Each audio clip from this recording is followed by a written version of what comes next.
আগামীকাল রাতে এই বাড়ির সামনে তোমার সাথে আমার দেখা হবে। এই বলে কক্ষ থেকে চলে গেল আর্মুগানি। জারকা ও তার বান্ধবী চলে যায়। বৃদ্ধা পরিচারিকা আর্মুগানিকে জিজ্ঞেস করল, তুমি লুকিয়ে জারকার সাথে কি কথা বলেছ? ওই মেয়েটি থেকে নিজেকে আড়াল রাখতে কেন? এমন প্রশ্ন করেছিল স্বাভাবিক। বৃদ্ধা আর্মুগানির প্রতি বিশ্বস্ত ছিল বটে, কিন্তু তার প্রকৃত পরিচয় সে মোটেও জানত না। সামুরাতি তাকে শুধু বলেছিল, ওকে তুমি লোকচক্ষুর দৃষ্টি থেকে আড়াল করে রাখবে আর ওর ক্ষতস্থানের চিকিৎসা করবে। বৃদ্ধা সামুরাতির কথা যথার্থভাবেই পালন করছিল। এই বৃদ্ধা ছিল রাজমহলের শীর্ষ নর্তকীদের একজন। রূপে গুণে নাচে সমবয়স্কদের মধ্যে সে ছিল অনন্য, কিন্তু বয়সে ভারী যখন তার সুডৌল গণ্ডদয়ে দেখা দিল বলিরেখা আর মাথার দু চারটি চুলে সাদা বর্ণ ধারণ করল, নাচের মুদ্রায় দেখা দিল ছন্দপতন, তখন তার প্রতি আকর্ষণে ভাটা পড়ল। সে রাজমহল থেকে বিতাড়িত হলো। তার নাচের মুদ্রায় যারা বিমোহিত হতো, তার শরীর নিয়ে খেলত, যারা অহর্নিশ উন্মুক্ত থাকত, তাদের সবাই তার দিকে আর ফিরে তাকানোর প্রয়োজন বোধ করত না।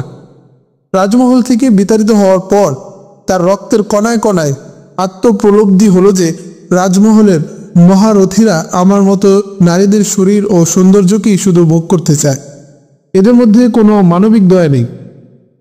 এরপর সে একজনকে ভালোবাসে, স্বপ্ন দেখে তাকে নিয়ে ঘর বাঁধার, কিন্তু বয়োজ্যেষ্ঠ এক নর্তকীর ঘর বাঁধার স্বপ্ন পূরণ হলো না।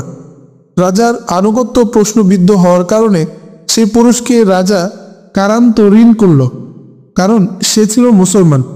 বস্তুত সেই লোক স্বজাতির সাথেও বেইমানি করেছিল, কিন্তু পরিণামে আজীবন অন্ধকার কারা প্রকোষ্ঠে ধুকে ধুকে মরা ছাড়া আর কিছুই প্রাপ্তি ঘটল না।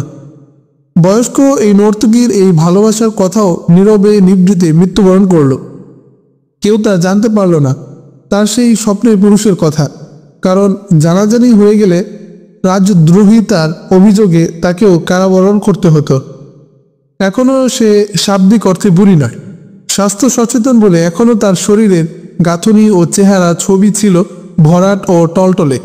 সে যখন বুঝতে পারল তার পক্ষে আর নাচা সম্ভব নয়, তার জায়গা দখল করে নিয়েছে সামুরাতি, তখন সে সামুরাতির ঘরে এসে ঠাঁই নেয়।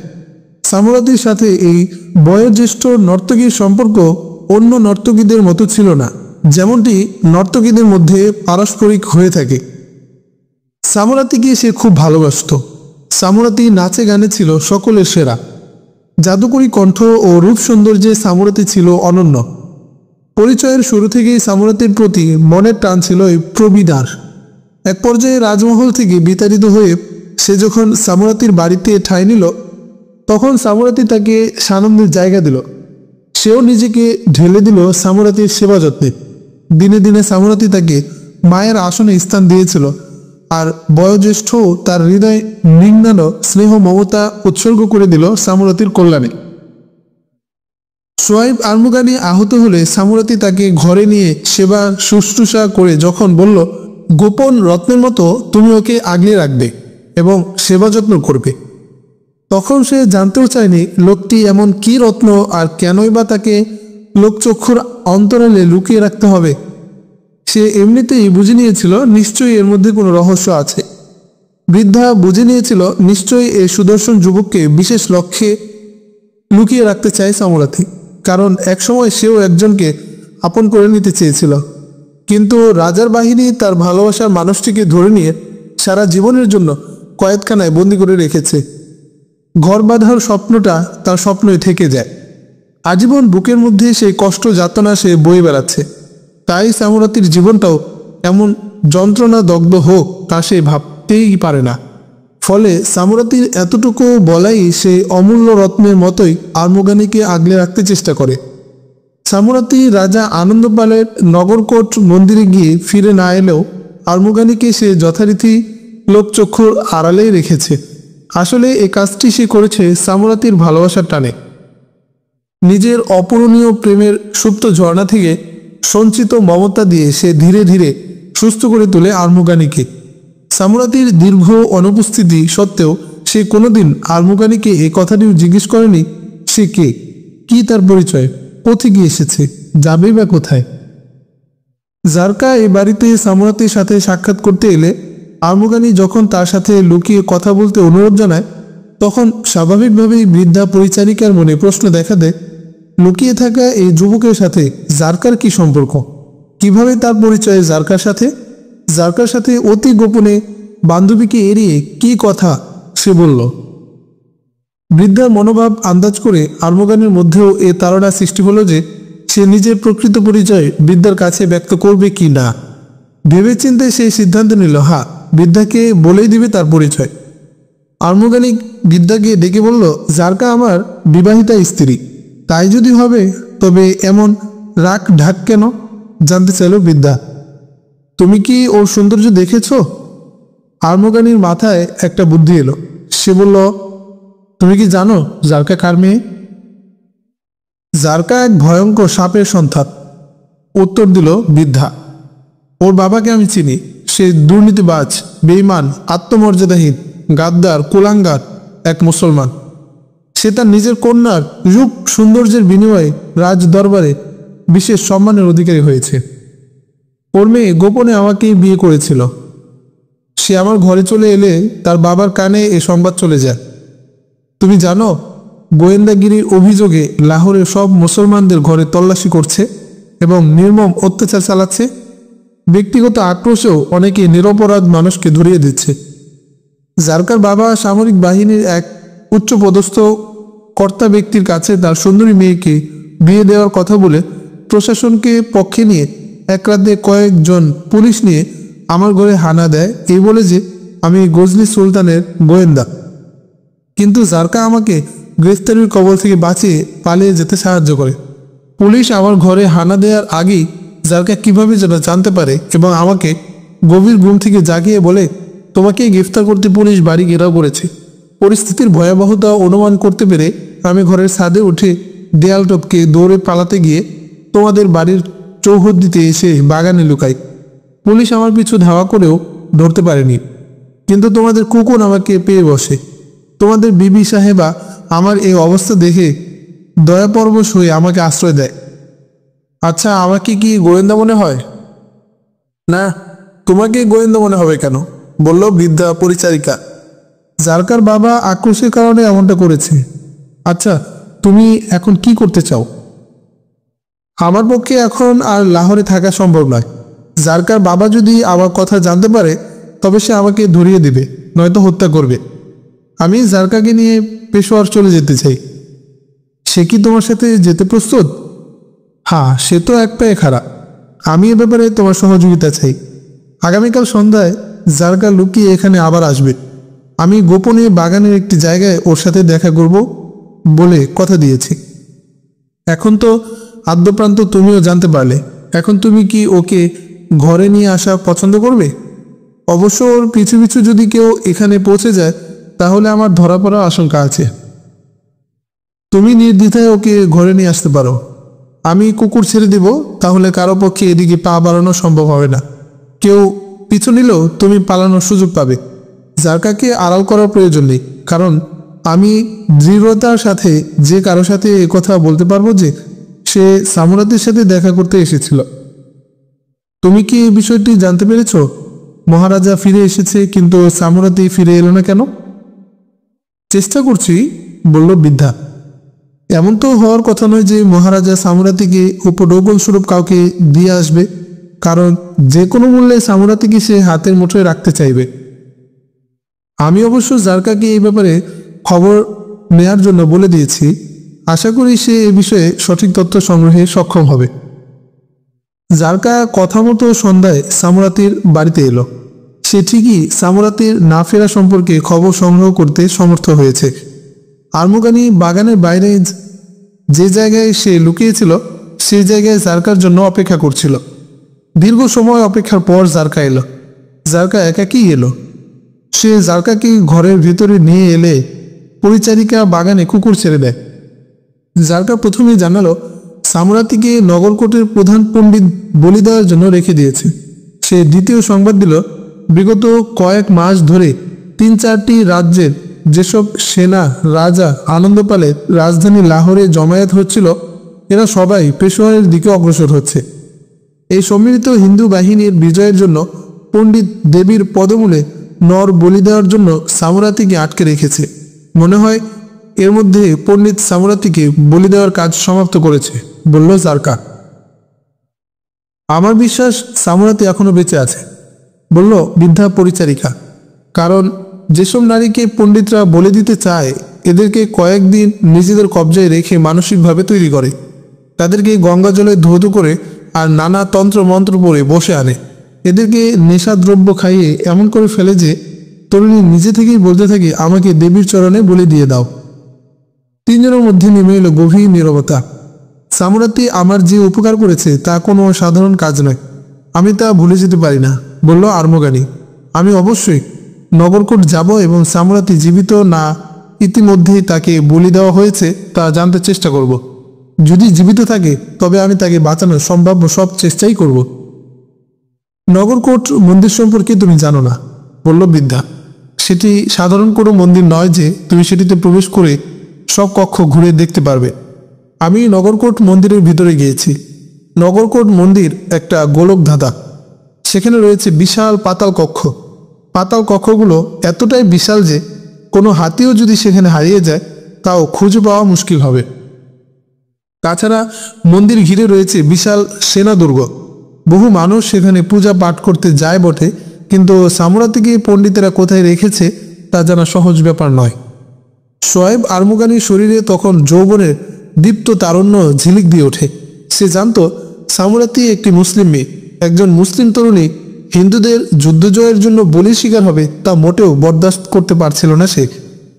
আর্মগানির চোখে তখন ভেসে উঠল সেই দৃশ্য, যখন কুকুর তাকে মারাত্মকভাবে আহত করার পর সামুরাতি তাকে ঘরের ভিতরে নিয়ে নিজের হাতে ক্ষতস্থান পরিষ্কার করে দিচ্ছিল। সামুরাতির এক হাতও কামড়ে দিয়েছিল কুকুর।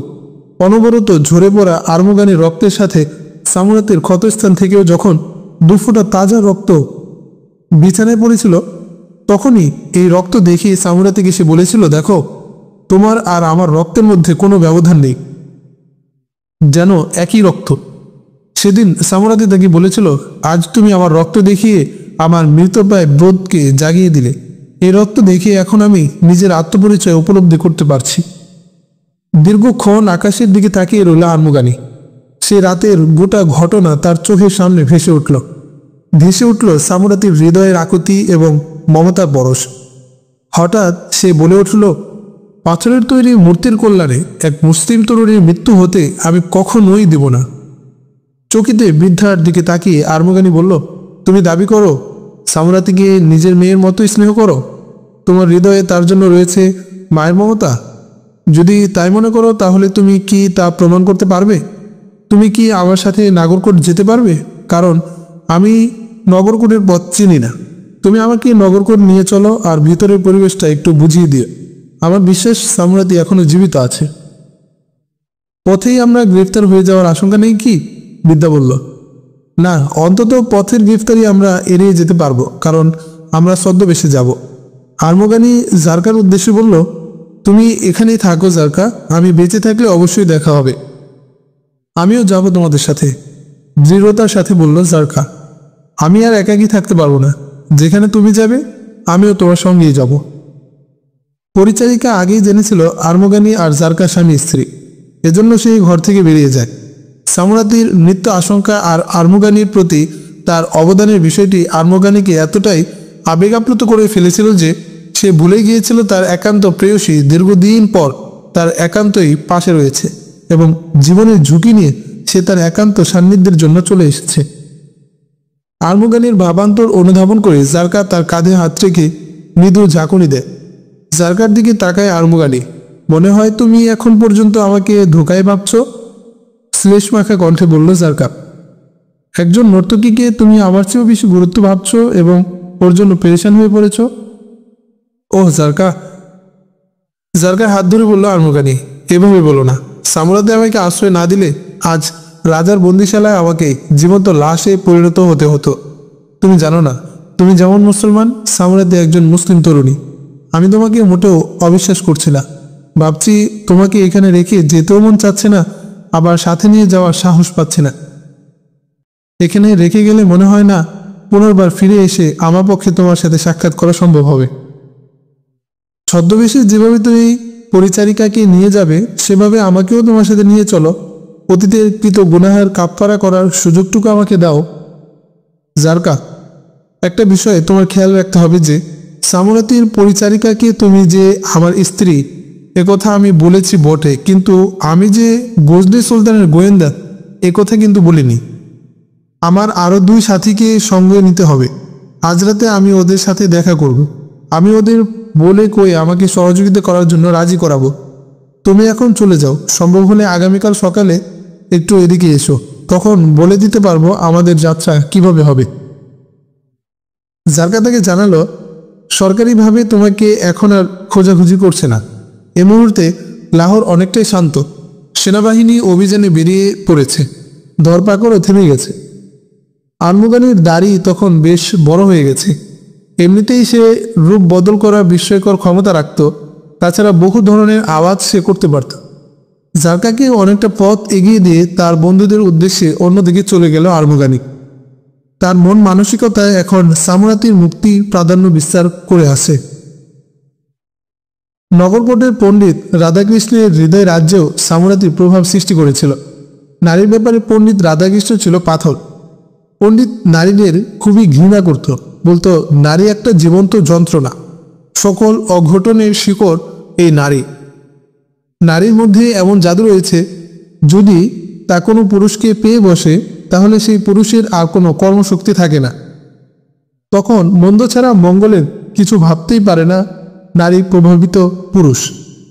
কিন্তু সামুরাতিকে বলি দেওয়ার জন্য যখন পাহাড়ের উপর মন্দিরের গোপন কক্ষে নিয়ে গেল এবং সামুরাতিকে বলির কথা শোনালো, তখন সামুরাতি তার সাথে এমন সব আচরণ করছিল যেন পণ্ডিতের ভেতরকার কোনো এক শক্তি মোচড় দিয়ে ওঠে। সেই শক্তির উপস্থিতি এতদিন পণ্ডিত অনুভব করেনি। অতঃপর ভোরবেলা এসে সামুরাতিকে গঙ্গা তীরে নিয়ে যাওয়ার কথা বলে পণ্ডিত নিজের শয়ন কক্ষে চলে যায়। নিজের ভেতর পণ্ডিত এতটাই নিয়ন্ত্রণ প্রতিষ্ঠা করেছিল যে বিছানায় গা এলিয়ে দেওয়া মাত্রই সে ঘুমিয়ে পড়তে পারত। সে কখনো মানসিক অস্থিরতায়ও ভোগেনি, কিন্তু এ রাতে পণ্ডিতের কী যে হলো, ঘুমানোর চেষ্টা করেও সে ঘুমাতে পারছিল না।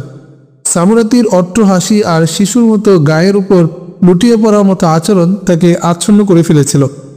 সামুরাতির রেশম কোমল চুলের স্পর্শ যেন তার অনুভবে শিহরণ খেলে যাচ্ছে। নারীর স্পর্শ, নারী দেহের উষ্ণতা ও গন্ধের সাথে তার পরিচয় ছিল না, কিন্তু আজ নারী দেহের আকর্ষণ থেকে সে নিজেকে কিছুতেই মুক্ত করতে পারছিল না। সামুরাতির উচ্চস্বরিত কণ্ঠ তার কানে নিরন্তর ধ্বনিত হচ্ছিল, আপনি যদি আমাকে সেই ভালোবাসা দেন যে ভালোবাসার জন্য আমার হৃদয় বহুদিন থেকে তৃষ্ণার্ত, তাহলে মনের আনন্দে আমি এমন নৃত্য করব যে পাথরের মূর্তিগুলো আমার সাথে নাচতে শুরু করবে। লোকজন দূর দূরান্ত থেকে নগরকোটের নর্তকীর নাচ দেখতে আসবে, আর ভগবানের পূজা বাদ দিয়ে লোকজন নগরকোটের নর্তকীর পূজা করতে শুরু করবে। পণ্ডিত এতটাই মোহবিষ্ট হয়ে সামুরাতির কথা ভাবছিল যেন সে রঙিন স্বপ্নে মেতে আছে, আর এরই মধ্যে কেউ তার শরীরে সুই ফুটিয়ে জাগিয়ে দিয়েছে। সে রাগে ক্ষোভে ফুঁসতে লাগলো। এক লাফে বিছানা ছেড়ে দাঁড়ালো। তার শ্বাস প্রশ্বাস বন্ধ হয়ে এলো যেন। সে মনে মনে স্বগতোক্তি করল, সামান্য একজন নর্তকী, মুসলমান, শ্লেষ্ঠ পাপিষ্ঠা, জানা নেই কত পুরুষের সাথে মিলামেশার পাপ মাথায় নিয়ে বেড়াচ্ছে। ও করছে কৃষ্ণ ভগবানকে অপমান। কৃষ্ণ ভগবানের খোঁজ সম্পর্কে জানে না হতভাগী। এই জন্যই দেবদেবীকে পাথরের মূর্তি বলে। নিজের হাতের তালুতেই প্রচণ্ড আঘাত করে পণ্ডিত। ক্ষোভে দাঁতে দাঁত পিষে স্বগতোক্তি করল, ছি ছি, শ্লেষ্যের বাচ্চা শ্লেষ্য, আমার শরীর অপবিত্র করে দিয়েছে। আমি মিথ্যা বলিনি। নারী শরীর পুরুষকে জানোয়ার বানিয়ে দেয়। পণ্ডিত নিজের অজান্তেই বিড়বিড় করতে লাগলো। সে যা ভাবছিল তা কণ্ঠ দিয়ে সশব্দে বেরিয়ে আসছিল। হ্যাঁ হ্যাঁ, ওকে পবিত্র করতে হবে, হয়তো বহুদিন লাগবে, তবুও ওকে পবিত্র করে ওর রক্ত দিয়ে ভগবান শ্রীকৃষ্ণের পা ধুয়ে দিতে হবে। দীর্ঘক্ষণ পর পণ্ডিতের দেমাগ সামুরাতির প্রভাবমুক্ত হলো। মধ্যরাতের পর পণ্ডিত গভীর ঘুমে তলিয়ে গেল। প্রতিদিনের অভ্যাস মতো ভোরেই পণ্ডিত রাধাকৃষ্ণের ঘুম ভেঙে যায়। ভোরের আবছা অন্ধকারে উঁচু পাহাড়ি মন্দির থেকে নিচে নেমে ভজন গুনগুনিয়ে পণ্ডিত গঙ্গায় একটি শাখা নদীর তীরে পৌঁছালো। নদীতে নেমে হাঁটু পানিতে দাঁড়িয়ে দুহাত পানি ছিটিয়ে ভোজন জপতে জপতে পানিতে বসে পড়ল। হিন্দুরা আজও বিশ্বাস করে গঙ্গা নদীর পানিতে স্নান করলে সকল পাপ ধুয়ে মুছে পরিষ্কার হয়ে যায়। ঠান্ডা পানিতে দীর্ঘক্ষণ বসে থাকার পর পণ্ডিত অনুভব করলো তার শরীরটা এখন জুড়িয়ে এসেছে। সারা রাত সে শরীরে একটা জ্বালা অনুভব করেছে। সে অনুভব করলো নর্তকী সামুরাতি তার শরীরে যে আগুন জ্বালিয়ে দিয়েছিল সে আগুন চিরদিনের জন্য নিভিয়ে দিয়েছে বলে মনে করছে। ভজন ও গঙ্গা স্নান পণ্ডিতের মনে স্বস্তি এনে দিল। এখন সে আগের পণ্ডিত রাধাকৃষ্ণের ভাব গাম্ভীর্য ফিরে পেল, যে কারণে কোনো পূজারিনী নারীকেও পর্যন্ত কোনোদিন তার শরীর স্পর্শ করতে দেয়নি রাধাকৃষ্ণ। রাতের অস্থিরতায় সামুরাতির প্রতি তার মনে যে ঘৃণা ও ক্ষোভ দানা বেঁধেছিল তাও তিরোহিত হয়ে গেল। সে ভাবতে লাগলো সামুরাতির কোনো দোষ নেই, তাকে পাপ কাজে বাধ্য করা হয়েছে। তাই তো সে বলেছে সে নির্ভেজাল প্রেমের কাঙ্গালি। সে বলেছিল আমাকে কি গঙ্গা জলে বিধৌত অকৃত্রিম ভালোবাসা দিতে পারবে? হ্যাঁ, তোমাকে আমি গঙ্গা জলে বিধৌত নির্ভেজাল প্রেম দিব, স্বগতোক্তি করে রাধাকৃষ্ণ। আমি এ নর্তকীকে গঙ্গা জলে ধৌত করে অকৃত্রিম প্রেম দেব। এরপর ওকে কৃষ্ণদেবীর চরণে বলি দিয়ে বলতে পারবো যে আমি এমন এক নারীকে বলি দিয়েছি যাকে আমি ভালোবাসি। অবশ্যই এই বলিদান দেবীর কাছে কবুল হবে। গজনি, বল্ক, বুখারা, সমরকন্দ মহাভারতের অন্তর্ভুক্ত হবে। মন্দিরের শাখাধ্বনি মাহমুদের প্রতিটি মসজিদে ধ্বনিত হবে। হিন্দু ধর্মের মহাবিজয় আর ইসলাম ধর্মের পতন ঘটবে। গঙ্গা স্নান থেকে ফিরে এসে মন্দিরের যেখানে হিন্দু নারী পুরুষ সকালের পূজা দিচ্ছিল পণ্ডিত সেখানে গেল। সে ঘটি থেকে গঙ্গার পানি মূর্তির চরণে ছিটিয়ে দিয়ে হাত জোর করে মূর্তিকে প্রণাম করল। অন্যদিনের চেয়ে সেদিন সকালে সময় বেশি নিয়ে পূজা অর্চনা করতে লাগলো। সে যখন দেবদেবীর সন্তুষ্টি বিধানে আত্মতুষ্টির মোহময়তা কাটিয়ে স্বাভাবিক হলো তখন সেখানে আর কেউ নেই। নগরের লোকজন পূজা অর্চনা শেষ করে সবাই যে যার মতো চলে গেছে। পণ্ডিতের মনে পড়ল আরে এই নর্তকীকেও গঙ্গা জলে স্নান করানো উচিত ছিল, কিন্তু ততক্ষণে সূর্য উঠে চতুর্দিকে সকালের কিরণ ছড়িয়ে পড়েছে। সে কক্ষে এসে দেখল সামুরাতি এখনো গভীর ঘুমে অচেতন। সে সামুরাতির বিছানা থেকে 2-3 কদম দূরে দাঁড়ালো, যেন কোনো অদৃশ্য হাত তাকে ওখানে থামিয়ে দিয়েছে। সামুরাতি নিরুদ্বেগে ঘুমাচ্ছিল। তার ঠোঁটে যেন তখনও নিষ্পাপ শিশুর হাসি মেখেছিল। দেখে মনে হচ্ছে সে হয়তো রঙিন কোনো স্বপ্ন দেখছে। বেলা অনেক উপরে উঠে গেল, সে নিশ্চিন্তে বেঘোর ঘুমে ঘুমাচ্ছে। পণ্ডিত ভাবল প্রাপ্ত মানুষকে স্বস্তি দেয় না। এই নর্তকী তো পূজা পাঠের ঘোর বিরোধী। ওর আত্মা কি পবিত্র? এটা কি ওর আত্মিক প্রশান্তি যে বলিদানের কথা শুনেও নিশ্চিন্তে ঘুমাচ্ছে? ঘুমন্ত সামুরাতিকে দেখতে দেখতে পণ্ডিতের ভাবান্তর ঘটল। ঘুমন্ত নর্তকীর চেহারায় সে কোনো পাপ দেখছে না। এত বছরে সামুরাতির ঘুম ভেঙে গেলে পণ্ডিতের মনে হলো এ যেন সদ্য ভূমিষ্ঠ নিষ্পাপ কোনো শিশু যে নিশ্চিন্তে মায়ের কোলে শুয়ে আছে। পণ্ডিত অনুভব করল নর্তকী আর তার মধ্যে যেন একই রক্ত প্রবাহিত। পণ্ডিত সামুরাতির দিকে তাকিয়ে অতীতে হারিয়ে যায়। তার মনে পড়ে শৈশবের কথা, যখন এই তরুণীর মতোই সে বেঘোর ঘুমাতো। ছোটবেলার দেখা সেই মায়ের চেহারা তার চোখে ভেসে ওঠে। অতীতের ভাবনা কাটিয়ে বাস্তবতা অনুভব করার জোর চেষ্টা করল পণ্ডিত, কিন্তু ভাবালুতা তাকে আরও বেশি আবিষ্ট করে ফেলল।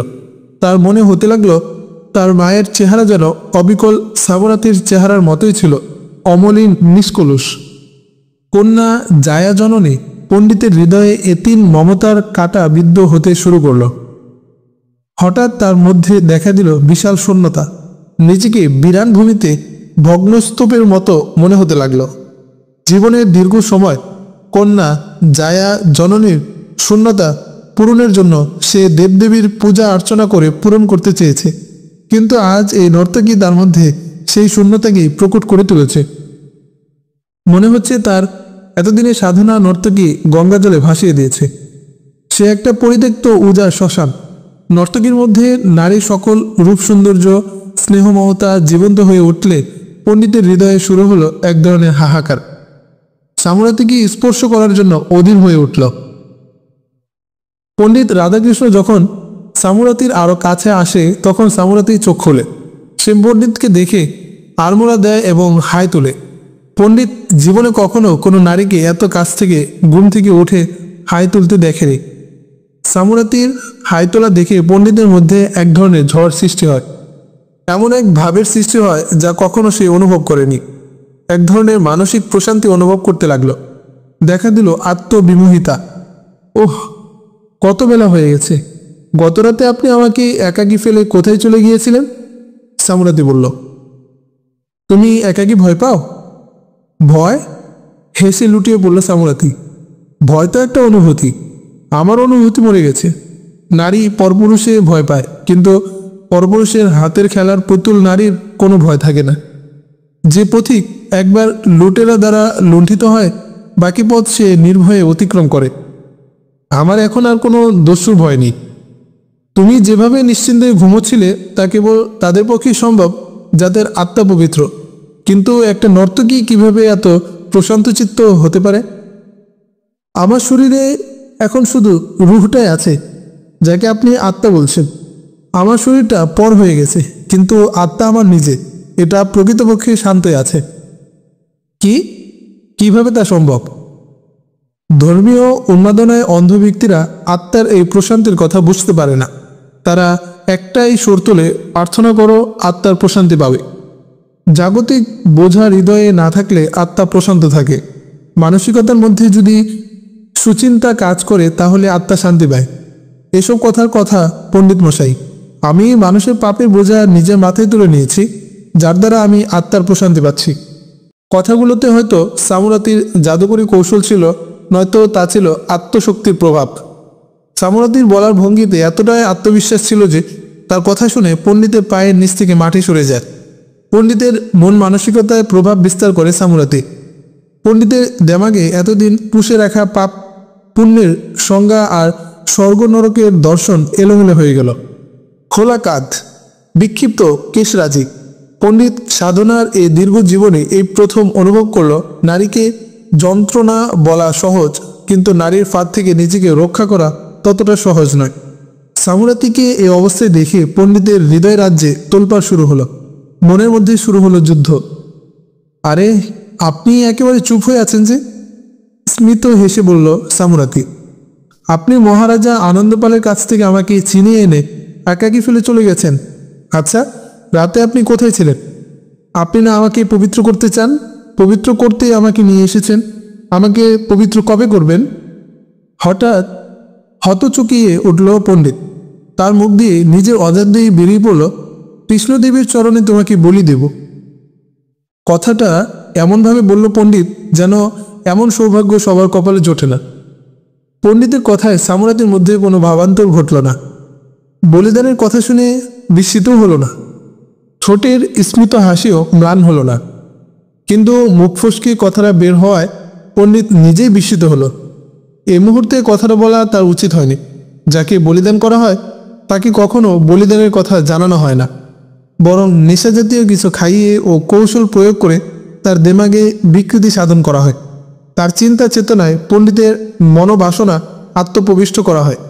কিন্তু পণ্ডিত রাধাকৃষ্ণকে সামুরাতির প্রভাব এতটাই অবিষ্ট করে ফেলেছিল যে পণ্ডিত নিজের নিয়ন্ত্রণ বিবেকের কবজায় রাখতে ব্যর্থ হয়। আপনি আমার দেহকে বলি দিতে চান, কিন্তু এই শরীর তো আমার শরীর নয়। এটা যদি আমার দেহ মেনেই নিই তাহলে তো অনেক আগেই বলি হয়ে গেছে।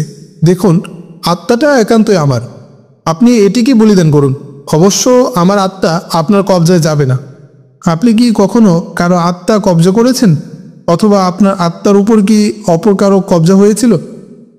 এসব তাত্ত্বিক কথায় বোকার মতো সামুরাতির দিকে তাকিয়ে রইল পণ্ডিত। আপনি সত্যিকার প্রেম ভালোবাসার সাথে পরিচিত নন, কারণ আমি আপনাদের সম্পর্কে মন্দিরগুলোর ভিতরে কি ঘটে তা জানি। এখানে সেই সব জিনিসকে পছন্দ করা হয় যেগুলোর দৃশ্যত সুন্দর আর যেগুলোকে স্পর্শ করা যায়। এজন্যই তো আপনারা সেই প্রভুকে বিশ্বাস করেন না যে প্রভুকে দেখা যায় না। দৃষ্টিগ্রাহ্য প্রভু আপনারা নিজের হাতে তৈরি করে নেন।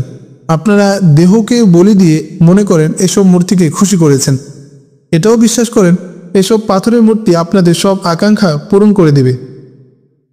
তুমি মুসলমান বলে এ ধরনের কথা বলছো? না, আমি কিছুই না। আমার কোনো ধর্ম নেই। আমি একটা তৃষ্ণার্ত আত্মা। আপনার আত্মাও তৃষ্ণার্ত। আমি পুরুষের চোখের দিকে তাকিয়ে তাদের মনের অবস্থা বলে দিতে পারি। সামুরাতি একটি হাত এগিয়ে বলল, আপনার হাত আমার হাতে রাখুন। দূরে বসে আছেন কেন? আমার কাছে আসুন। মূর্তির মতো বসে রইল পণ্ডিত। সামুরাতি লাফিয়ে উঠে তার গা ঘেঁষে বসে। সামুরাতি দু হাতে পণ্ডিতের চেহারা তালুবদ্ধ করে পণ্ডিতের চোখে চোখ রাখে। কেঁপে উঠল পণ্ডিতের শরীর। সামুরাতির হাত তার চেহারা থেকে সরিয়ে তৎক্ষণাৎ দাঁড়িয়ে যায়। কি যেন বলতে চাচ্ছিল, কিন্তু পণ্ডিতের কথা জড়িয়ে যায়। জড়ানো কণ্ঠে পণ্ডিত বলল, তোমার জন্য কাপড় পাঠিয়ে দিচ্ছি, তুমি স্নান করে নাও। ইতোমধ্যে তোমার খাবারও পৌঁছে যাবে। এ কথা বলেই পণ্ডিত দ্রুত কক্ষ থেকে বেরিয়ে যায়। পণ্ডিতের মনোভাব দেখে প্রচণ্ড হাসি পেল সামুরাতির। শোয়েব আর্মগানির কথা তার মনে পড়ল। সে আর্মগানিকে বলেছিল তার উপস্থিতিতে আনন্দপালকে কানজোরের রাজা বলেছিল, আমার সুন্দরী মুসলিম তরুণীদেরকে ধরে এনে বেশ্যাবৃত্তিতে লিপ্ত করি এবং তাদেরকে নৃত্য সঙ্গীত ও বেহায়াপনায় উৎসাহিত করি। মুসলমানদের ঐতিহ্য, কৃষ্টি ও তাদের বংশধারা বিনষ্টকরণে এর বিকল্প নেই। এই তৎপরতা অব্যাহত থাকলে এমন এক সময় আসবে যখন যেসব মুসলমান হিন্দু প্রধান এলাকায় বসবাস করবে, সম্ভ্রম, বিক্রি ও নাচ গান ছাড়া এদের জীবন জীবিকার উপায় থাকবে না। সামুরাতির মনে পড়ল আর্মগানি তাকে বলেছিল, মুসলমান তরুণীদের চরিত্রহীনতার শিকার সে নিজে। সে আরও বলেছিল, গজনি থেকে এত দূরে এসে মুসলমান যোদ্ধারা তোমাদের মতো মুসলিম তরুণীদের সম্ভ্রম বিক্রির কারণে শাহাদাত বরণ করছে, জীবন বিলিয়ে দিচ্ছে, অথচ তারা তোমাদের সম্ভ্রম রক্ষার জন্য আত্মত্যাগ করছে। আর্মগানি তাকে আরও বলেছিল, সামুরাতি, কাউকে বিয়ে করে বধূ হয়ে যাও, নিজের আত্মাকে শান্তি দাও, নিজের আত্মপরিচয় উপলব্ধি করো। আর্মগানির কথায় সামুরাতি আত্মপরিচয় ফিরে পেয়েছিল। সামুরাতির হৃদয়পটে যখন আর্মগানির চেহারা ভেসে উঠল, তখন তার ভিতরে একটা ঝড় বয়ে গেল। আর্মগানির প্রতিটি কথা তার কানে ধ্বনিত হতে লাগলো। তার যখন মনে পড়ল আর্মগানি হয়তো জারকার সাক্ষাৎ পেয়েছে এবং তার সাথে বসবাস করছে, সে বুকের ভিতর একটা কষ্ট অনুভব করল। আর্মগানিই ছিল সামুরাতির জীবনের প্রথম পুরুষ, যে তার আশ্রয় ও এক প্রকার বন্দিত্ব থেকেও তার মনকে ভীষণভাবে নাড়িয়ে দিয়েছিল। সামুরাতির মধ্যে একটা দৃঢ় সংকল্প জন্ম নিল, কিছুতেই হিন্দুদের মূর্তির জন্য সে নিজেকে বলি হতে দেবে না। কিছুতেই হিন্দুদের মূর্তির জন্য সে নিজেকে বলি হতে দেবে না। সে বন্দিদশা থেকে পালানোর কথা ভাবতে লাগলো। এ ধরনের পরিস্থিতির মুখোমুখি সে কখনো হয়নি। সে কোনো সৈনিক ছিল না, ছিল না কোনো নারী যোদ্ধা। এক অর্থে সামুরাতি ছিল শাহজাদি, কারণ রাজন্য বর্গের হৃদয় রাজ্যে বিরাজ করতে সামুরাতি। বড় বড় রাজনৈতিক নেতা, ক্ষমতাবান পুরুষও তার জন্য নিজেকে উৎসর্গ করার আবেদন করত। ফলে ফেরার হওয়ার বিষয়টি তার জন্য ছিল একটা সুকঠিন কাজ। তাছাড়া এই দুর্গসম মন্দির থেকে পালানোর বিষয়টি সহজ ছিল না। কিন্তু এরপরও মনে মনে সে পালিয়ে যাওয়া দৃঢ় সংকল্প করল। বিছানা ছেড়ে উঠতে যাবে এমন সময় সামুরাতির কক্ষে প্রবেশ করলো দুই তরুণী। এদের একজনের হাতে কাপড় আর অপরজনের হাতে খাবার। তরুণী দুজন যুবতী বটে, কিন্তু সুন্দরী নয়। খাবার অবসরে সামুরাতি তরুণীদ্বয়কে জিজ্ঞেস করল, আমরা মন্দিরের সদর দরজা থেকে কতটুকু দূরে? তরুণীদ্বয় তার কথার জবাব না দিয়ে বলল, আমাদের কঠোরভাবে নিষেধ করে দেওয়া হয়েছে, আপনার সাথে যেন কোনো অপ্রয়োজনীয় কথা না বলি। সামুরাতির কথার জবাব এড়িয়ে তরুণীদ্বয় তার পরিচয় জানতে চাইল। আপনার পরিচয় কি? আমি নগরকোটের নর্তকী। বড় পণ্ডিতজি মশাই এ মন্দিরে নাচ গান করার জন্য আমাকে এনেছেন। মহারাজ আপনার প্রতি তীক্ষ্ণ দৃষ্টি রাখার নির্দেশ দিয়েছেন, বলল এক তরুণী। কোনো নারীর প্রতি এতটা আগ্রহী হতে মহারাজকে আমরা কখনো দেখিনি, বলল অপর তরুণী। তিনি তো এর আগে কোনো নারীর সাথে কথাই বলতেন না, কিন্তু আপনার ব্যাপারে তিনি এভাবে কথা বলছেন, মনে হয়েছে আপনি তার মেয়ে কিংবা বোন। এটা মহারাজার অনুগ্রহ, বলল সামুরাতি। তিনি আমাকে সারা মন্দির দেখাবেন। এমনিতেই তোমাদের কাছে জানতে চেয়েছিলাম, মন্দিরের সদর গেট এখান থেকে কোন দিকে? আপনি তো সদর দরজা দিয়েই মন্দিরে এসেছিলেন। তরুণীরা সামুরাতিকে সদর দরজার কথা বললেও সে কিছুই আন্দাজ করতে পারল না। তবে এটা বুঝতে পারল, কোনো জানাশোনা লোকের পথ দেখানো ছাড়া তার পক্ষে সদর গেট পর্যন্ত পৌঁছা সম্ভব নয়। সে তরুণীদের কাছে অনেক কিছু জিজ্ঞেস করল। তরুণীদ্বয় কিছু কিছুর জবাব দিল, কোনো কোনো কথার জবাব এড়িয়ে গেল। পণ্ডিত সম্পর্কে তরুণীরা তাকে জানায় নারীর নাম নিতেও সে অপছন্দ করে। এই তরুণীরা জানতো না এই নর্তকীকে বলিদানের জন্য আনা হয়েছে। তারা সামুরাতিকে গোসল করালো এবং তাদের নিয়ে আসা কাপড় পরিয়ে দিল। কাপড়টি ছিল শাড়ি। তরুণীদ্বয় সামুরাতির মাথায় তিলক পরিয়ে দিয়ে চলে যায়। পণ্ডিত রাধাকৃষ্ণের একান্ত কক্ষে আরও 2 পণ্ডিত উপবিষ্ট। তারা জানতো সামুরাতিকে বলিদানের জন্য আনা হয়েছে। সামুরাতিকে বলিদানের জন্য প্রস্তুত করা ছিল তাদের কাজ। তারা প্রস্তুতি নিচ্ছিল তাদের কাজ শুরু করার। বলে রাখা ভালো, নগরকোট অঞ্চলে তখন চলছিল ভয়ানক অভাব অনটন। কারণ দীর্ঘদিন থেকে এই অঞ্চলে বৃষ্টি হচ্ছিল না, অথচ পাহাড়ি এলাকা হওয়ার কারণে এখানে প্রচুর বৃষ্টিপাত হতো। অনাবৃষ্টির কারণে খাদ্যভাবে মানুষ ও গৃহপালিত পশু মরতে শুরু করে। অতঃপর পণ্ডিত রাধাকৃষ্ণের নির্দেশে এক কিশোরীকে বলিদান করা হয়। সেই তরুণীকেও এ কক্ষে রেখে বলিদানের জন্য 2 পণ্ডিতকে প্রস্তুত রাখা হয়েছিল। আগের মেয়েটি ছিল অল্প বয়সী বালিকা, কিন্তু এ বালিকা নয়, যুবতী। সে রাজার একান্ত নর্তকী ছিল। আগের তরুণী ছিল পবিত্র, কিন্তু সামুরাতিকে আগে পবিত্র করতে হবে। সহকর্মী 2 পণ্ডিতকে রাধাকৃষ্ণ বলেছিল, একেই বলি দেওয়া হবে, কিন্তু তৈরি করতে বেশ সময় লাগবে। এ হচ্ছে মুসলমান।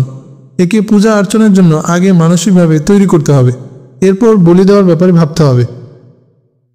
আপনি জানেন মহারাজ, রাজা আনন্দপালের নেতৃত্বে আমাদের সম্মিলিত সেনাবাহিনী অভিযানে বেরিয়ে পড়েছে। বলিদান তো যুদ্ধ শুরুর আগেই করা উচিত, বলল এক পণ্ডিত। রণাঙ্গনে পৌঁছতে সেনাবাহিনী অনেকদিন লাগবে, বলল বড় পণ্ডিত রাধাকৃষ্ণ। যে পরিমাণ সেনাবাহিনী অভিযানে গেছে, তারা মাহমুদ গজনবীর সেনাদের কচুকাটা করে গজনি পর্যন্ত চলে যাবে, আর যুদ্ধক্ষেত্র পর্যন্ত পৌঁছতে সেনাদের 2-3 মাস সময় লেগে যাবে। এর মধ্যে আমাদের বলিদান কর্ম সমাধা হয়ে যাবে। আমরা এই সময়ের মধ্যে এই নর্তকীকে বলিদানের জন্য প্রস্তুত করে ফেলব। আশা করি নিজের পক্ষ থেকেই নর্তকী দেবীর চরণে তাকে বলিদানের জন্য অনুরোধ করতে থাকবে। রাধাকৃষ্ণের সহকর্মী 2 পণ্ডিত বলিদানে বিলম্বের ব্যাপারে সম্মত হচ্ছিল না, কিন্তু প্রধান পণ্ডিত রাধাকৃষ্ণ মনে মনে বলিদান মুলতবি করার সিদ্ধান্ত নিয়েছিল। সহযোগী 2 পণ্ডিতের বারংবার অসম্মতিতে বড় পণ্ডিতের মধ্যে ক্ষোভের সঞ্চার হলো। সে নির্দেশই শুনে বলল, যে যাই বলুক, এই নর্তকী বলিদানে সে কারো কথাই শুনবে না। কারণ নর্তকী বলিদানের সিদ্ধান্ত সম্পূর্ণ তার একার। ওকে নির্বাচনও করেছে পণ্ডিত রাধাকৃষ্ণ নিজে। দেবদেবীর ইঙ্গিতে যেহেতু সে এই নর্তকীকে বলিদানের জন্য বাছাই করেছে, তাই সেই ভালো জানে কখন কিভাবে ওকে বলিদান করতে হবে। সহযোগী 2 পণ্ডিত যখন উঠে চলে গেল, তখন চিন্তার গভীরে তলিয়ে গেল রাধাকৃষ্ণ। এদিকে সামুরাতির বিস্ময়ের অবধি রইল না। টানা 3 দিন 3 রাত চলে গেল, কিন্তু একবারও বড় পণ্ডিত তার কক্ষে এলো না। সেই 2 তরুণী তার জন্য খাবার নিয়ে আসে আর তার সব প্রয়োজন পূরণ করে। সামুরাতি তাদের অনেকবার বলেছে তারা যেন পণ্ডিতজি মহারাজকে একবারের জন্য হলেও তার কাছে পাঠায়, কিন্তু এরপরও পণ্ডিত আসেনি। নিজের প্রাণ সংহারের জন্য সামুরাতির কোনো দুঃখ ছিল না, কিন্তু তার মনটা ভারী হয়ে উঠল এজন্য যে হিন্দুরা তাকে নর্তকীতে পরিণত করেছে, তার ধর্মীয় চেতনা বিনষ্ট করে দিয়েছে, তার সম্ভ্রম লুটেছে। শেষ পর্যন্ত হিন্দুদের বিজয়ের জন্য দেবীর পদতলে তার প্রাণ বিসর্জন দিতে হবে। সামুরাতি দৃঢ়ভাবে বিশ্বাস করত মাটি পাথরের তৈরি মূর্তিগুলোর কোনো ক্ষমতা নেই, ওরা কিছুতেই মাবুদ হতে পারে না।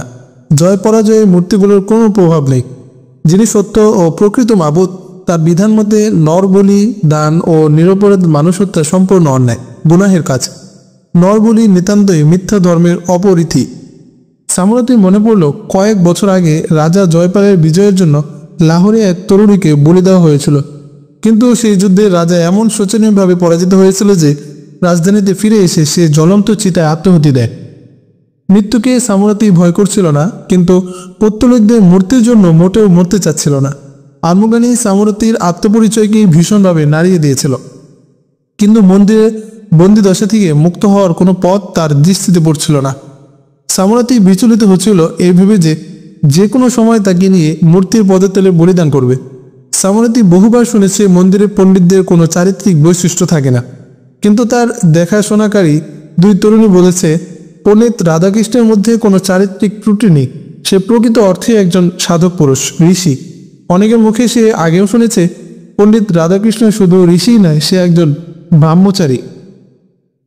সামুরাতির মনে পড়ল প্রথম যে রাতে তাকে এখানে নিয়ে এসেছিল তখন তার কাছে মনে হয়েছিল পণ্ডিত নিজে ভোগ করার জন্য তাকে এখানে নিয়ে এসেছে।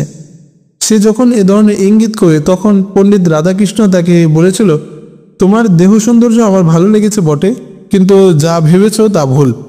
আমার জীবন নারীভোগ থেকে পবিত্র। নারী সঙ্গ নেয়া দূরে থাক।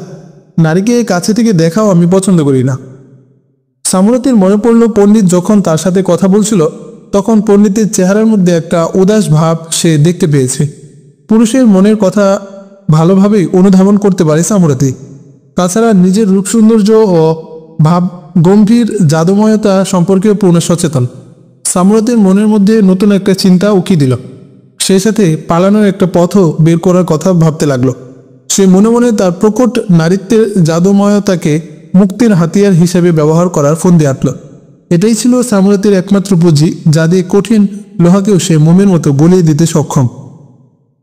নগরকোট মন্দিরে আসার চতুর্থ রাতের প্রথম প্রহর। পণ্ডিত রাধাকৃষ্ণ সামুরাতির কক্ষে এলো। সামুরাতির কক্ষে দুটি প্রদীপ জ্বলছে আর সামুরাতি সারা কক্ষ জুড়ে পায়চারি করছে। পণ্ডিত তাকে দেখে স্থবির হয়ে যায়। সে সামুরাতিকে নৃত্যের পোশাকে প্রথম দেখেছিল। সেই পোশাক ছিল কৃত্রিম। তখন তার কাঁধ, গলা, বুক ও পিঠের ঊর্ধ্বাংশ ছিল উন্মুক্ত। তার চেহারায় ছিল কৃত্রিম প্রলেপ আর চুল ছিল নাচিয়ের ঢঙে সাজানো। চোখে ছিল কাজল মাখা। সেই পোশাকে ছিল উগ্রতা, কিন্তু এখনকার পোশাক সম্পূর্ণ ভিন্ন। এখন সামুরাতি একান্তই অকৃত্রিম। সাজ পোশাক ও চেহারায় কোনো কৃত্রিমতা নেই। অকৃত্রিম প্রাকৃতিক অবয়বে সামুরাতিকে এখন দেখতে পেল পণ্ডিত। তার চেহারা ও কনুই পর্যন্ত এলোমেলো তার চুল, আর চোখে নেই বাড়তি কাজল। অবিকল অকৃত্রিম অবয়বে সামুরাতিকে আরো বেশি মোহনীয় মনে হলো। পণ্ডিতের দৃষ্টিতে মনে হলো সামুরাতি মর্তের নারী নয়, স্বর্গের অপ্সরা। আপনি কি আমাকে ভুলে গিয়েছিলেন মহারাজ? পণ্ডিতের কাছ ঘেঁষে বলল সামুরাতি। লোকে বলে জীবজন্তুকে জবাই করার আগে পানি পান করাতে হয়। আপনি কি আমাকে পানি পান করাবেন না? আমার আত্মার তৃষ্ণা মেটাবেন না? আমাকে জবাই করার আগে যদি আমার মনের তৃষ্ণা না মেটান, তাহলে এই মন্দিরে আমার আত্মা ঘুরে বেড়াবে। আমার আত্মা সর্বক্ষণ আপনাকে অস্থির করে রাখবে। পণ্ডিতের চোখে চোখ রেখে কথা বলছিল সামুরাতি। তার চোখে মুখে চেহারায় ছিল সেই জাদুকরী ভাষা যা সে কারো মধ্যে উত্তেজনা সৃষ্টির জন্য ব্যবহার করত। পণ্ডিত অনুভব করল তার শরীরে একটা কামোদ্দীপ্তপনা সৃষ্টি হয়েছে। সামুরাতিকে নৃত্যের পোশাকে দেখে পণ্ডিতের মনে বিতৃষ্ণা সৃষ্টি হতো, কিন্তু অকৃত্রিম পোশাকে মাথায় তিলক পরিহিতা সামুরাতির অঙ্গভঙ্গিতে নর্তকীর নির্লজ্জতা নেই। মেয়েটিকে এখন শান্ত, সৌম্য, কান্তিময়, পুত পবিত্রতা মনে হচ্ছিল পণ্ডিতের কাছে। পণ্ডিত সামুরাতির কথায় উদাস মোহচ্ছন্ন হয়ে যায়। সামুরাতি পণ্ডিতের হাত ধরে তাকে বিছানায় বসতে অনুরোধ করে, কিন্তু পণ্ডিত বসল না। সে কক্ষে পায়চারি করতে লাগলো। সামুরাতি নীরব দাঁড়িয়ে রইল। পণ্ডিত দাঁড়িয়ে তাকে দেখল এবং মাথা নিচু করে ফেলল, যেন সামুরাতির মুখোমুখি হতে অপ্রস্তুত। কয়েক কদম পায়চারি করে দাঁড়িয়ে সামুরাতিকে কাছে ডাকে পণ্ডিত। আমি জানি তুমি প্রেমের কাঙ্গালি, বলল পণ্ডিত। আসলে তুমি স্নেহ, মমতা, ভালোবাসা বঞ্চিত। তোমার ভালোবাসা প্রয়োজন। স্নেহ, মমতা ও প্রেম দরকার। বাবার আদর, ভাইয়ের স্নেহ, সন্তানের মমতা, অথবা তোমার চাই। হ্যাঁ, আপনি কি জানেন না তৃষিত হৃদয়ে কোন ভালোবাসা চায়? আপনার কাছে কোন ভালোবাসা আছে? পণ্ডিতের চেহারার ভাব বদলে যেতে থাকে। তার চোখে আন্তরিকতা ভেসে ওঠে। সামুরাতি পণ্ডিতের কাঁধে তার বাজু রেখে নিজেকে পণ্ডিতের শরীরের সাথে এতটাই মিশিয়ে দিল যে সামুরাতির বুক পণ্ডিতের বুক স্পর্শ করে। সামুরাতির শ্বাস প্রশ্বাসে ওঠানামা স্পষ্টই অনুভব করতে লাগলো পণ্ডিত। সামুরাতি পণ্ডিতকে বাহুবন্ধনে আবদ্ধ করে কানে কানে বলল, আপনার কাছে আছে কি সেই ভালোবাসা, যে ভালোবাসার সাথে দেহের কোনো সম্পর্ক নেই, যে প্রেমে নেই কোনো পাপের গন্ধ? সামুরাতির তপ্ত নিঃশ্বাস পণ্ডিতের নিঃশ্বাসের সাথে মিশে তাকে মোহচ্ছন্ন করে তোলে। ঘাবড়ে যাবেন না সাধু। আপনি যে নারী থেকে পালিয়ে থাকেন, সে নারী হয় শরীর সর্বস্ব। সে তো একটা জীবন্ত মূর্তি মাত্র। আমি কোনো মানব মূর্তি নই। দেহকে আমি ত্যাগ করেছি। আপনাকে হৃদয়ের ভালোবাসা দিচ্ছি। আমি আপনাকে আমার আত্মার শ্রদ্ধা নিবেদন করছি। এই আত্মা থেকে আপনার পালানোর দরকার নেই। এটাকে ভয় পাওয়ার কিছু নেই। বলল সামুরাতি। অবচেতন হয়ে যাচ্ছিল পণ্ডিত। সামুরাতি দু হাতে শক্ত করে বুকে জড়িয়ে নিল পণ্ডিতকে। পণ্ডিত সামুরাতির জাদুকরী দৃষ্টির অদৃশ্য শিকলে বাধা পড়ে যায়। আমি জানি আপনার আত্মাও তৃষ্ণার্থ। নারীর প্রেম ভালোবাসা প্রকৃত অবস্থা সম্পর্কে আপনার ধারণা নেই। নারী অপবিত্রা হতে পারে, কিন্তু তার ভালোবাসা অপবিত্রা নয়। হঠাৎ করে পণ্ডিত সামুরাতির কাঁধে হাত রেখে সামুরাতিকে বুকের বেষ্টনী থেকে দূরে ঠেলে চোখে চোখ রেখে বলল, আমি জানি না ভালোবাসা কেমন। আমি জানি না কোন প্রেম ভালোবাসার কথা তুমি বলছো। আমার কোনো মেয়ে নেই, বোন নেই। মাকে দেখেছি ছোটবেলা, বিয়েও করিনি আমি। তুমি আমাকে ভালোবাসা বোঝাও? আপনার হৃদয়ে কি কোনো ধরনের তৃষ্ণা অভাববোধ অনুভব হচ্ছে না? বলল সামুরাতি। আমার ভিতরটা পুড়ে যাচ্ছে যুবতী, উদ্বিগ্ন কণ্ঠে বলল পণ্ডিত। তুমি আমাকে আর জ্বালিও না। সামুরাতি গভীরভাবে পণ্ডিতের কথায় পরিবর্তন লক্ষ্য করল। আগে পণ্ডিত কথায় কথায় আমাদের শব্দ ব্যবহার করত, কিন্তু আজ আমার শব্দ ব্যবহার করছে। আমাকে জবাই করার আগে ভালোবাসার স্বাদটুকু আপনি আস্বাদন করে নিন, নয়তো আমার দেহ জবাই হয়ে যাবে বটে, কিন্তু আপনার আত্মার অপমৃত্যু ঘটবে। পণ্ডিতের মাথা গুলিয়ে গিয়েছিল। সে মনের মধ্যে কোনো কিছুই গোছাতে পারছিল না। কখনো সামুরাতির দিকে তাকাতো, আবার কখনো মাথা নিচু করে কক্ষে পায়চারি করছিল। কবে আমাকে বলি দেবেন পণ্ডিতজি মহারাজা? চকিতে ঘুরে দাঁড়ালো পণ্ডিত। এভাবে কথাটি বলল যেন তার মুখ ফসকে বেরিয়ে পড়েছে। না না, এখনই নয়। তোমাকে এখনই বলে দেওয়া হবে না। আজ না হয় হবে না, কিন্তু কাল তো দেওয়া হবে। পণ্ডিত একটা দীর্ঘশ্বাস ছেড়ে বিড়বিড় করে বলল, কাল আসতে বহু সময় বাকি। কে জানে কাল কি হবে। হঠাৎ ঘুরে দাঁড়ালো পণ্ডিত এবং দ্রুত কক্ষ ত্যাগ করে চলে গেল। পণ্ডিতের কক্ষ ত্যাগের ভঙ্গি দেখে সামুরাতির হাসি পায়। সে পণ্ডিতের গমন পথের দিকে তাকিয়ে থাকে। সামুরাতির কক্ষ থেকে বেরিয়ে নিজের কক্ষে গিয়ে দরজা বন্ধ করে সরস্বতী মূর্তির সামনে হাত জোর করে প্রণাম জানায়। সরস্বতী মূর্তি হাসছিল। সরস্বতী মূর্তির আদলটা হাস্যোজ্জ্বল। পণ্ডিত জীবনে এই প্রথম সরস্বতী মূর্তির হাস্যোজ্জ্বল চেহারার দিকে গভীরভাবে তাকালো। তার মনে এক অস্থিরতা তোলপাড় করছে, যা সে বুঝে উঠতে পারছে না। জীবনের যত দুঃখ কষ্ট সবই ভোজন গুঞ্জনের ভাষায় পণ্ডিত এই সরস্বতী মূর্তির কাছে পেশ করত, কিন্তু আজ তার কি যে হলো তা কিছুতেই ব্যক্ত করতে পারছে না। হাস্যোজ্জ্বল সরস্বতী মূর্তির সামনে হাত জোর করে ভজন গাইতে গাইতে মূর্তির অম্লান হাসির মধ্যে নিজেকে হারিয়ে ফেলল পণ্ডিত রাধাকৃষ্ণ। সরস্বতী মূর্তির সামনে প্রার্থনা করে তার মনের জ্বালা দূর করার জন্য বসেছিল পণ্ডিত, কিন্তু আজ দীর্ঘক্ষণ ভজন বন্দনা করেও মনের মধ্যে স্বস্তি পাচ্ছিল না। মূর্তির হাস্যোজ্জ্বল চেহারা তার কাছে অপূর্ব মনে হচ্ছিল। মূর্তির দিকে তাকিয়ে থাকতে থাকতে এক পর্যায়ে সরস্বতীর মূর্তিটাই সামুরাতির অবয়ব ধারণ করল।